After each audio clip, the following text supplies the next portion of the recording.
पुराण इतिहास, भजबे को दोई सुघर, कहे हरिदास। सब संतों ने यही निर्णय किया है, जीव को दो की आराधना करना है, या तो भगवान की या भक्तन की। बिना महत्पुरुष की आराधना किए कोई भगवान का भजन कर नहीं सकता। इसलिए पहले संतों की आराधना, संत की आराधना से नाम में निष्ठा होगी, और नाम में निष्ठा होगी तो भगवान का प्रेम प्राप्त होगा। आज प्रथम जनवरी से ना, 1 जनवरी से गिरिराज जी की ऐसी कृपा हो गई है कि रोज प्रतिदिन कम से कम कभी 3, कभी 4, कभी 4, 5, 6, आज 7 घरों में कीर्तन चल रहा है ना। यहाँ पर कितना चल रहा है? यहाँ पे 4 में चल रहा होगा। 4, एक लाल जी में 5, और वहाँ भवनपुरा में 2। प्रभु की विशेष कृपा है। ब्रजगोपियां कहती थी, हे नाथ, हमारा मन आपको छोड़कर कहीं जाए नहीं, इसलिए सतत सेवा में लगी रहती। सेवा में लगने वालों को मन लगाना नहीं पड़ता है, 24 घंटा लगा ही रहता है। गोपियां तो कहती थी, कानन दोसर नाम सुने नहीं, ये कहीं रंग रंगो यह डारो। धोखा दोसर नाम कढ़े रस, नामुख बांधी हलाहल घोरो। ठाकुर चित्त की वृत्ति यही, हम कैसे हूँ टेकत जे नहीं बोरो। बावरिये अखिया जरी जाय, जो सावरी छोड़ निहारती गोरो। गोपियां कहती कि हे प्रभु, हमारा कान प्यारे श्याम सुंदर के नाम को छोड़कर कभी दूसरा सुने ही नहीं, एक रंग में रंगी रही। हमारे प्रत्येक इंद्रियों के विषय कृष्ण ही हो जाए।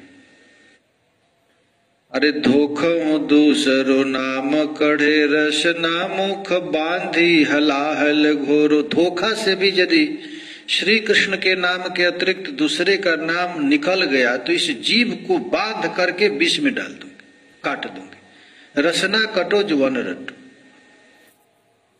नेत्र यदि जीव कृष्ण नाम छोड़ करके दूसरा कुछ बोलना चाहता है तो उसको काट करके हलाहल में बोल दो। ठाकुर चित्त की वृत्ति है, हम कैसे हूँ टेकत जे नहीं भोरो। बावरी जे अखिया जरी जाए, जो सावरी छोड़ निहारती गोरो। ये आंख जल जाए यदि प्यारे श्याम सुंदर को छोड़ करके अन्य कुछ देखना चाहती है। वैसे ही जयदेव पंडित थे। आज जयदेव जी का चरित्र है। जयदेव गोस्वामी के विषय में नाभा गोस्वामी कहते हैं, जयदेव कवि नृप चक्कवे, खंड मंडलेश्वर आन कवि।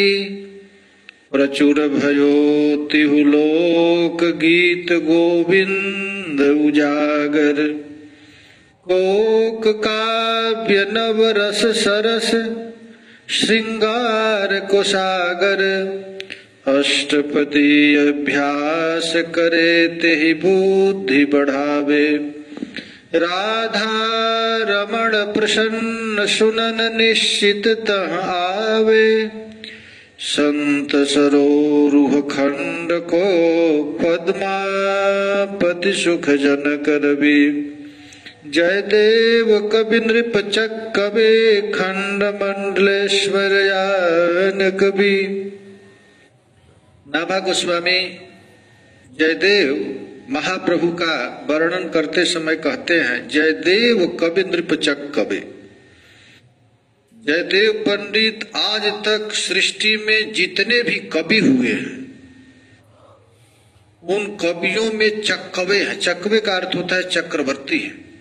आज तक जयदेव जैसा कोई कवि हुआ ही नहीं। इनके अतिरिक्त जितने भी कवि हैं खंड मंडलेश्वर आन कवि, जयदेव जी को छोड़ करके जितने भी कवि हैं वे छोटा छोटा मंडल या बड़ा मंडल या प्रदेश के राजा। जयदेव जी के लिए ऐसा किसी भक्त के लिए नहीं कहे नाभा गोस्वामी ने। नाभा गोस्वामी ने डंके के चोट पर कहे हैं जयदेव कवि नृपचक कवि। ये कवि कुल चूड़ामणि है, चक्रवर्ती सम्राट है। आज तक सृष्टि में ऐसा कोई कवि हुआ ही नहीं। और अन्य जितने कवि हैं ये खंड मंडलेश्वर है, छोटे छोटे कवि। क्यों? तो कहते हैं प्रचुर भयो तिहुलोक गीत गोविंद उजागर।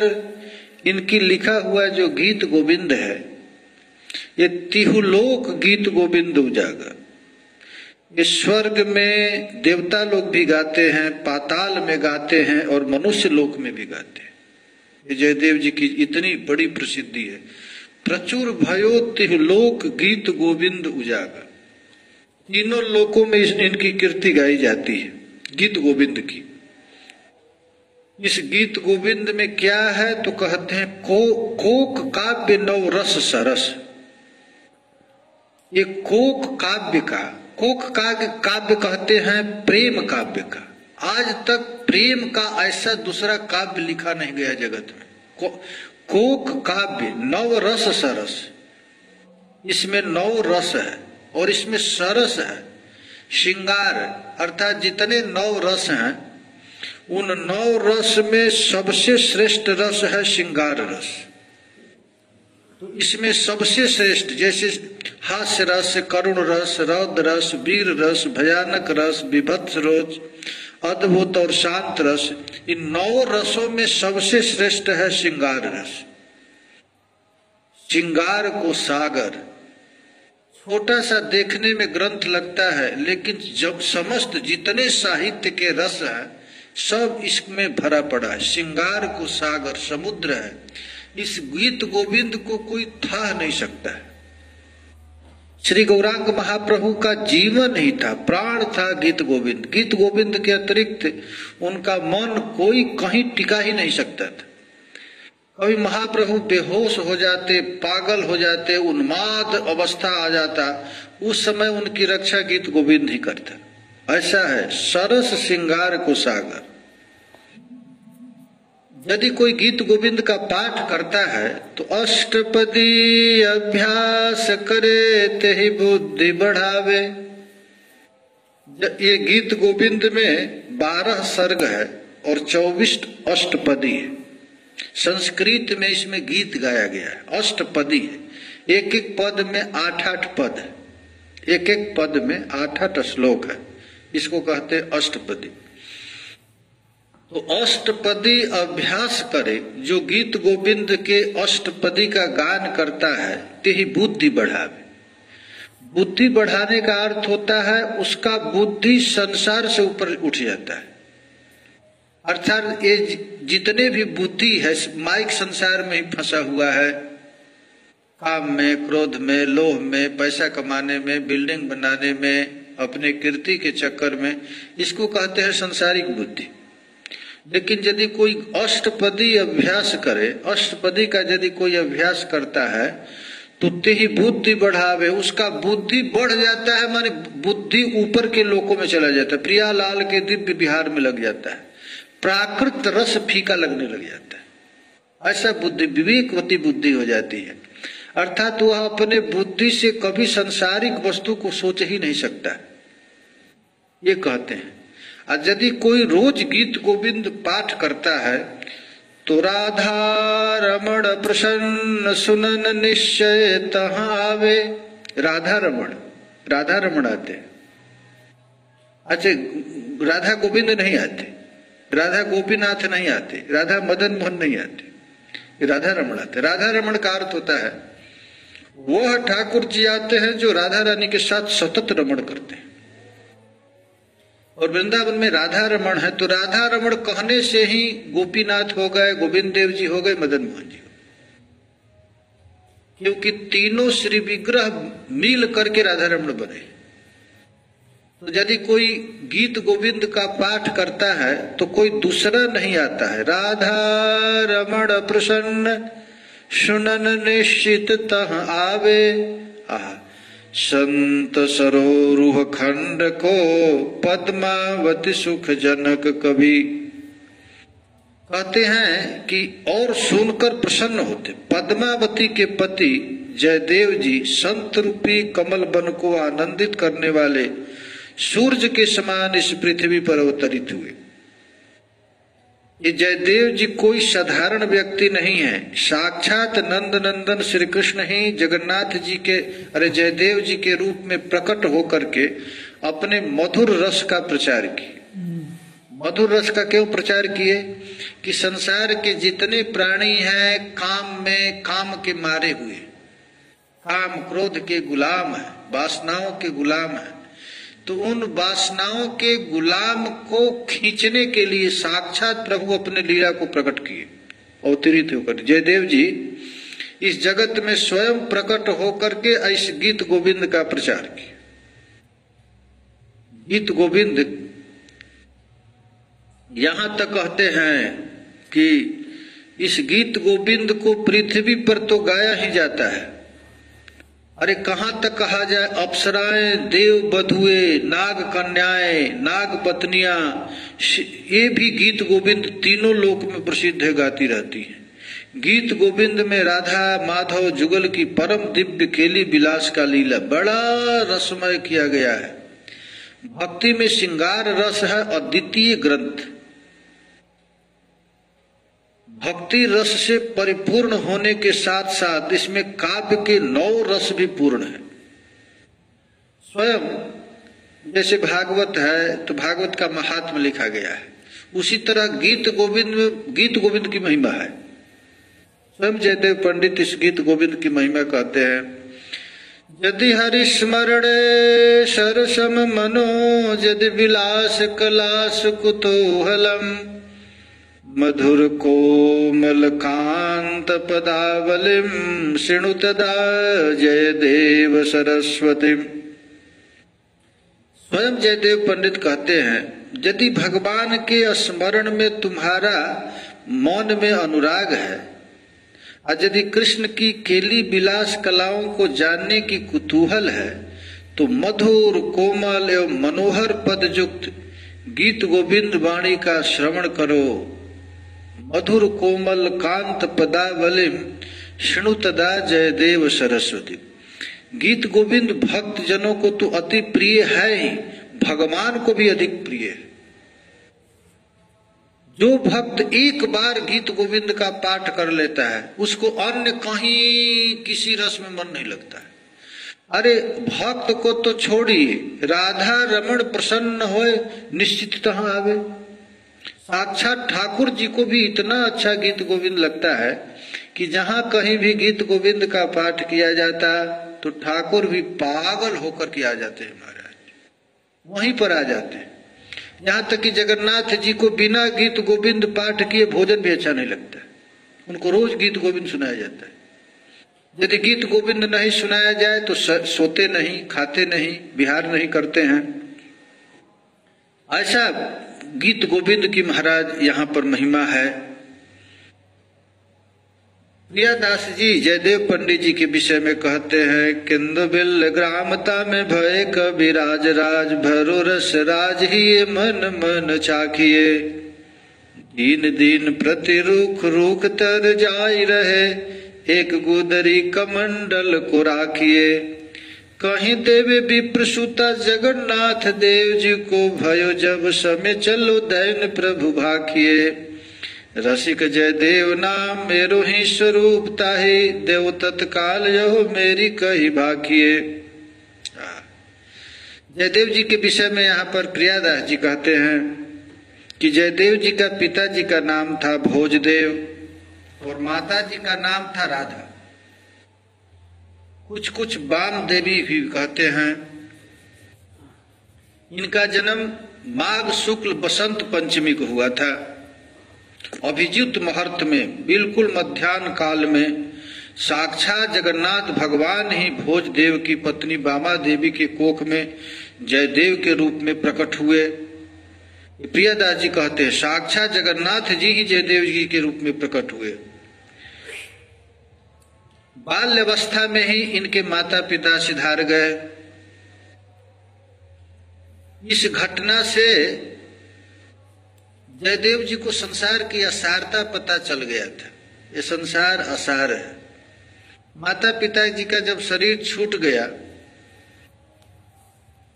तो ये जगत से उदास रह करके भगवान के भजन में ही मन लगाने लगे। इनके वैराग्य और भगवत अनुराग को देखकर एक निरंजन नाम का ब्राह्मण छल बल से उनके धन इत्यादि को लेने का षड्यंत्र करने लगा। सोचा कि ये तो हमेशा भजन में मत रहते ही हैं, इनके घर में काफी संपत्ति है, तो किसी तरह इनको छीन लिया जाए।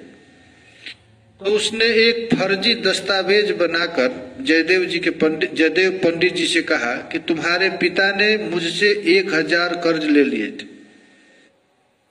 परंतु बिना चुकाए ही वे मर गए। अतः तुम या तो शीघ्र ब्याज सहित रुपया लौटाओ या घर की संपत्ति सौंप कर जंगल का राह ले लो। देखिए पंडित ने ऐसा ट्रिक खेला। इन्होंने मन में बिना हर्ष विषाद के अपनी सब संपत्ति और मकान भी निरंजन नाम के पंडित के हाथ में लिख दिए, दस्तखत भी कर दिए। निरंजन मन में बड़ा प्रसन्न हुआ।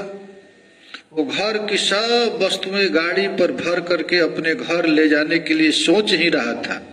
इतने में ही उस निरंजन ब्राह्मण की लड़की चिल्लाती हुई आई, रोती हुई, पिताजी पिताजी आग घर में लग गया है। बुझाने के लिए बहुत प्रयत्न किया जा रहा है लेकिन बुझ नहीं रहा है।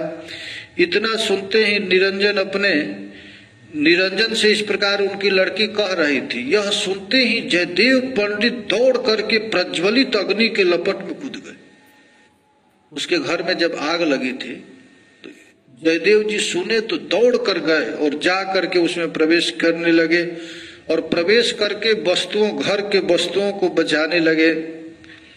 परम भागवत जयदेव जी का दर्शन करके अग्निदेव अपने आप बुझ गए, शांत हो गए। जयदेव जी का यह सद्भाव देखकर निरंजन को अपने कुकृत्य पर बड़ा पश्चाताप हुआ। अरे अरे, ये महात्मा अपने जान को बाजी लगा करके आग में कूद करके हमारी संपत्ति बचा रहा है, अब मैं कितना दुष्ट हूँ कि ट्रिक से उनके सारे संपत्ति को लिख रहा है। उसने दौड़कर उनके चरण में पड़कर बार बार क्षमा मांगी और अपने कपट का भंडा फोड़ करते हुए उनका घर और धन वापिस कर दिया।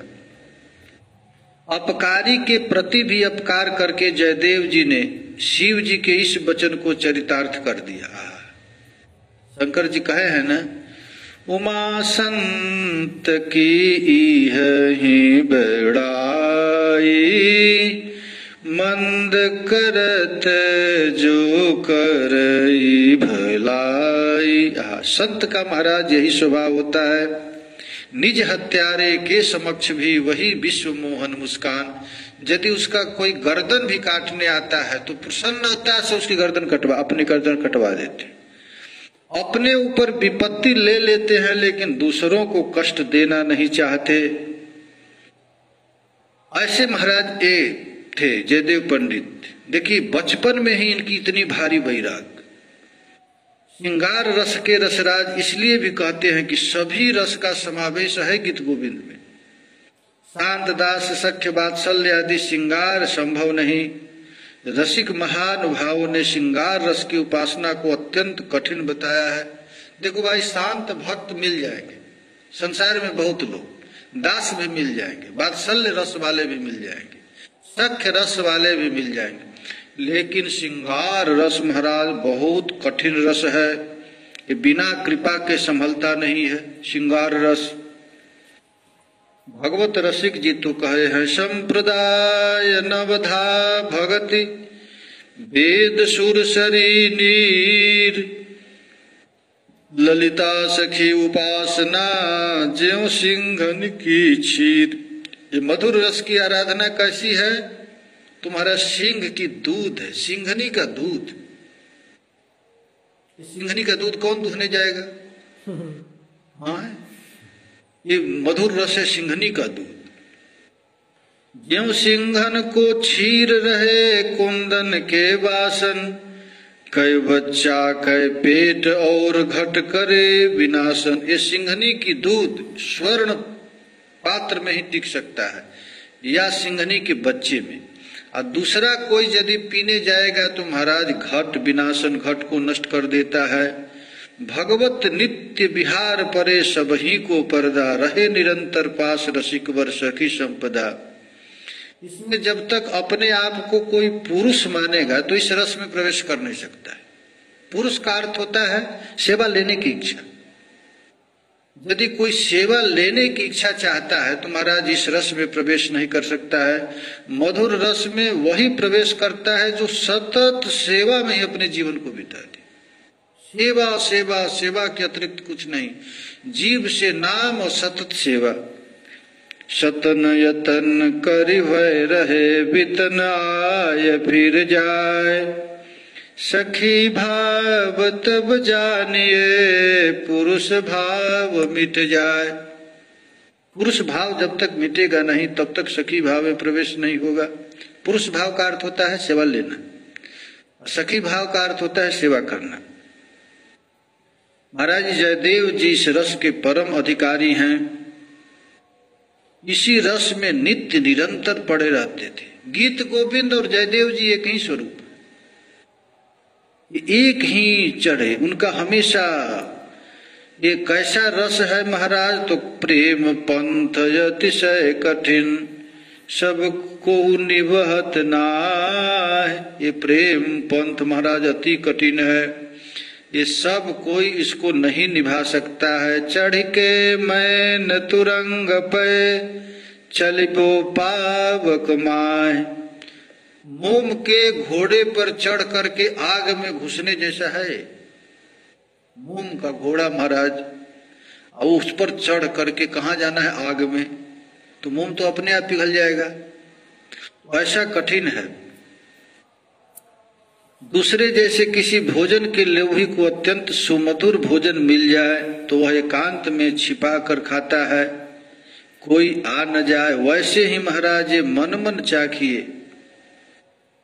मन ही मन इस प्रेम में मत रहते हैं। जो पे कृष्ण प्रेम धन पई है, राखी गुप्त नहीं प्रकट जनई है। इस प्रेम को महाराज प्रकट करते ही प्रेम नष्ट हो जाता है।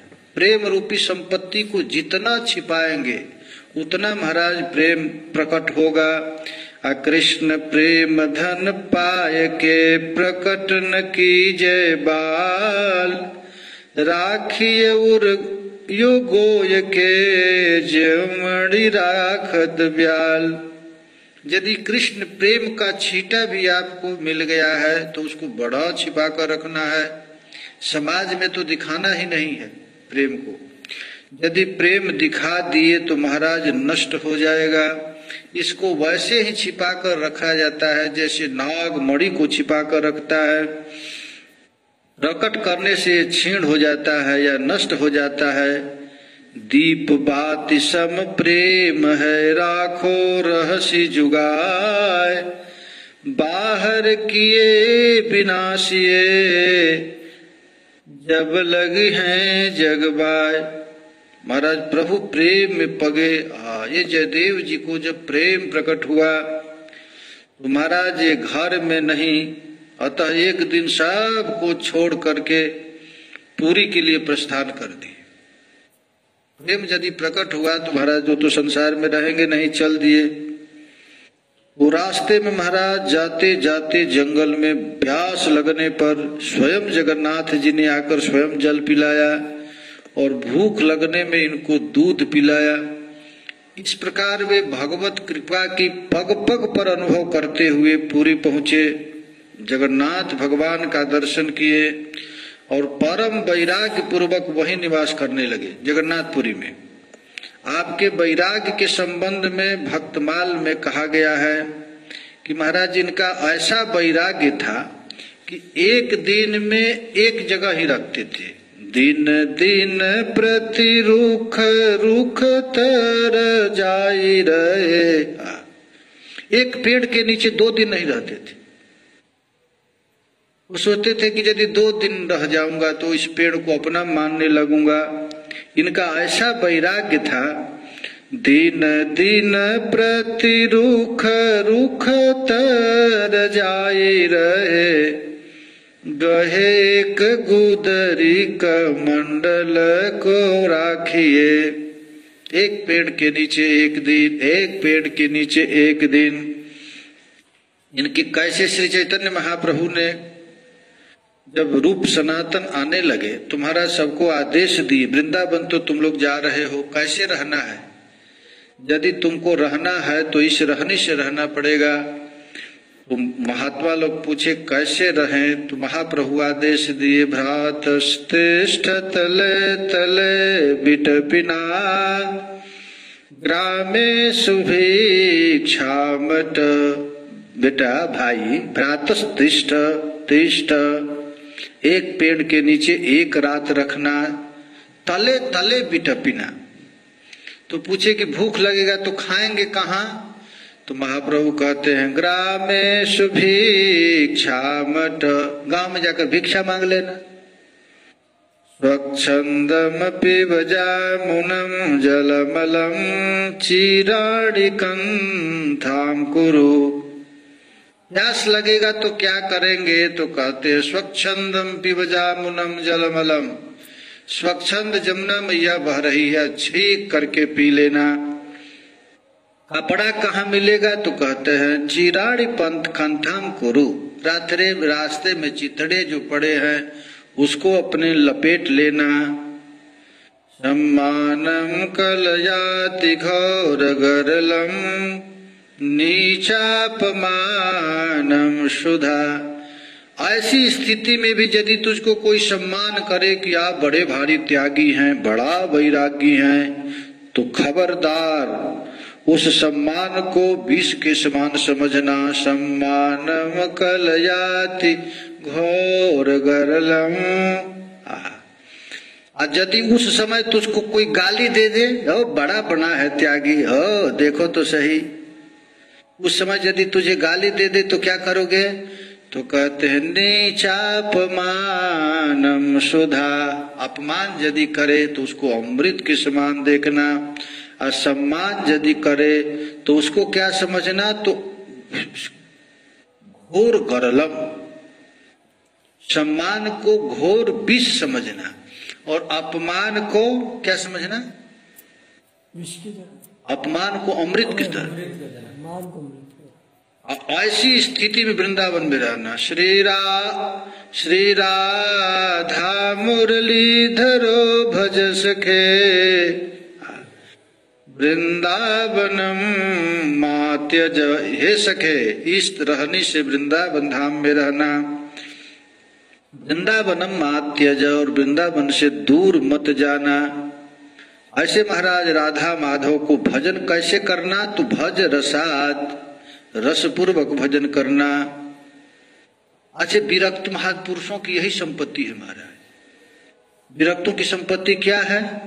द्वय कौपिन दुई करवा गुदरी करवा, द्वय कौपिन गुदरी करवा। 2 कौपिन, एक गुदरी और करवा। करवा जानते हैं ना, कमंडल, मिट्टी का जो कड़वा होता है। अब बिहारी दास इतने में सर्वा। बिहारी दास कहते हैं कि बस यही है संपत्ति साधुओं का। ठंडे में गुरु जी गुदरी ओढ़ ले, गुदरी रहेगा।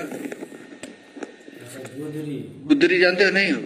जो बनाते हैं गेट गेट का। हाँ, 2 कौपिन और गुदरी करवा। करवा कमंडल साधु का यही संपत्ति है। 2 कौपिन और गुदरी और करवा। अब बिहारी दास इतने में सरवा, इतने ही रखना है। लंगोटी पहन कर चलेगा तो लोग तो आजकल के युग में, आजकल के लंगोटी पहन करके चलेगा तो अच्छा। नागा भी चलते हैं लोग, कौपिन तो अच्छा ही है, नहीं तो नागा भी तो चल लेते। देह की शुद्धि नहीं रहती है। इतना कड़ा वैराग्य था उनको। किनको? जयदेव जी को। और उसी समय महाराज ये घटना घट गई। एक सुदेव नाम के दाक्षिणात्य ब्राह्मण, दक्षिण देश का ब्राह्मण आया और जगन्नाथ जी से प्रार्थना किया कि प्रभु यदि मेरे संतान होगी तो पहली संतान आपको भेंट अर्पण कर दूंगा। जगन्नाथ जी को भगवान की इच्छा से पहली संतान कन्या हो गई। उनका नाम रखा पद्मावती। जब पद्मावती 12 वर्ष की हो गई तो उसके पिताजी उसको ले गए भगवान को अर्पण करने के लिए। कहे थे ना कि यदि पहला संतान मैं ठाकुर जी को अर्पण कर दूंगा, तो अर्पण करने के लिए ले गए। तो जगन्नाथ भगवान तब उनसे कहे, लड़की को लेकर चल रहे। जगन्नाथ जी कहे कि तुम इस लड़की को ले जाओ और ले जाकर के जयदेव जी को दे देना। जयदेव जी कौन है? तो मेरा ही स्वरूप है। तो चलो द्विज ताहा जहां बैठे कबीराज राज। ठाकुर के आदेश सुनते ही अपनी लड़की को लेकर के ब्राह्मण चल दिए। चलो द्विज ताहा जहां बैठे कबीराज राज। ओहो महाराज मेरी सूता यह लीजिए। ब्राह्मण देवता गए और ब्राह्मण देवता जाकर के कहे कि आप हमारी लड़की को ले लीजिए। महाराज तो डर गए कि अरे बाप, मैं तो इतना बैरागी बाबा जी, अपना पेट तो संभल नहीं रहा है और ऊपर से लड़की कहा कि लीजिए। कीजिए विचार अधिकार विस्तार जाके, ताही को निहारी सुकुमारी दीजिए। जगन्नाथ देव जू के आज्ञा प्रतिपाल करो, ढरो मति धरो ही ये ना तो दोष भीजिए। उनको 1000 सोहे हमको पहाड़ एक, ताते फिरी जाओ तुम्हें कहाँ कही कीजिए। महाराज लेकर के चल दिए और ये देख करके कन्यादान तो करना चाहिए, लेकिन कन्यादान महाराज कैसे करना चाहिए? लड़की की शादी किससे कैसे करना चाहिए? जो घर बर कुल होई अनूपा, करिय विवाह सुताय अनुरूपा। महाराज वो कहे कि देखिए विचार कीजिए, आप किसको अपनी लड़की दे रहे हैं? अरे महाराज, शादी करने के पहले विचार किया जाता है, लड़की के योग्य ही पति देना चाहिए। ऐसी है, क्योंकि जो घर बर कुल होई अनूपा, घर बर जो अनूप हो, करिए विवाह सुता अनुरूपा। मैं विरक्त हूँ, अधिकार विस्तार विहीन हूँ, न मेरे पास घर है न कपड़ा है, जंगल में मैं रह रहा हूँ और आप अपनी लड़की दे रहे हैं। महाराज कहे गुरु पितमात स्वामी हित बानी, सुनि मन मुदित करिय शुभ जानी। वो पंडित जी कहे कि आप लड़की रखिए या न रखिए, हम तो अपने प्रभु की बात मानते हैं। साक्षात जगन्नाथ जी कहे हैं कि तू जयदेव पंडित जी को अपना लड़की दे दो। उचित की अनुचित किए विचारू, धर्म जाय सिर पातक भारू। यदि महाराज गुरु लोग माता पिता किसी को कुछ आदेश दे दे तो इसमें विचार नहीं करना है। उचित की अनुचित किए विचार, उचित है कि अनुचित है बिना विचार किए, धर्म जाय सिर पातक भार। अभी भी गुरुजी माता पिताजी आदेश दे देता है तो कर लेना चाहिए। क्यों नहीं कहता है विवाह करो गुरुजी। क्यों नहीं? यदि माता पिता में भगवत भाव हो तो कर लो, उससे कुछ नहीं होगा। देखो, गुरु पितु मातु स्वामी सीख पाले, चलहु कुमग पग पर ही न खाले। परशुराम जी के पिताजी आदेश दिए कि तू अपनी माँ का गर्दन उड़ा दे। परशुराम जी थोड़ा सा भी विचार नहीं किया, लिए तलवार, अब माँ को गर्दन काट दिए। कहते हैं गुरु पितु मात स्वामी सिख पाले, चले हूँ कुमग पग पर ही न खाले। मात पिता गुरु प्रभु की वाणी, बिनहि विचार करिय भल जानी। माता पिता और गुरु की आदेश यदि पर निष्ठा हो महाराज, तो यदि खराब भी आदेश देते हैं तो करेगा, उसको घाटा नहीं लग सकता है। महाराज और पंडित जी को आदेश दिए, कौन आदेश दिया उनके कि आप हमारी लड़की को रखिए चाहे न रखिए, हमको तो जगन्नाथ जी का आदेश है, मैं तो आपके पास रखूंगा ही। अब तो महाराज जगन्नाथ जीव की आज्ञा प्रतिपाल कर उन्होंने कहा कि जगन्नाथ देव जू की आज्ञा प्रतिपाल करो, धरो मति धरो ही ये ना तो दोष भेजी। आप भले न माने लेकिन मैं तो मानूंगा, जगन्नाथ जी ने आदेश दिया है कि उनको देकर ही आना, मैं तो अपनी लड़की को छोड़कर जा रहा हूं, आपकी जो इच्छा करियो करिए। अब जयदेव जी कहे उनको हजार सोहे हमको पहाड़ एक। अरे जगन्नाथ जी को तो 16,000 शोभा देती है, हमके लिए तो एक ही पहाड़ है, कहां से रोटी लाऊंगा, कहां से दाल, कहां से मकान। जयदेव जी कहे फिर जाओ तुम्हें कहां कहां कही कीजिए, मैं कहां करूं। ठीक है, हम लोग आज यहीं तक रहते हैं जयदेव जी का, इसके बाद आगे बढ़ाए।